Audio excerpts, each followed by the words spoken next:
Njia ya pili ya kumjua Mungu ni kwa nuru ya neno. Sema tena, kwa nuru ya neno. Neno la Mungu linamfunua Mungu. Kwa nuru ya neno. Kwa nuru ya neno.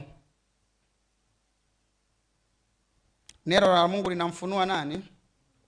Mungu. Kwa nuru ya neno. Kwa kuwa neno la Mungu linamfunua Mungu. Zaburi ya 119 mstari wa 130.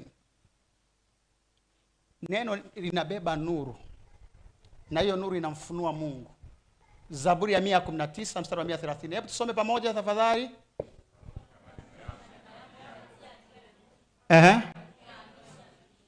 Kwa mara nyingine.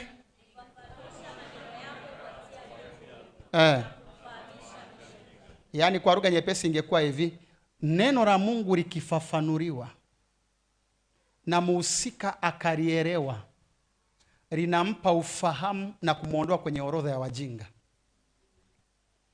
Neno lisipofafanuliwa likaeleweka, alizai matokeo. Ndio maana yule toashi alimwambia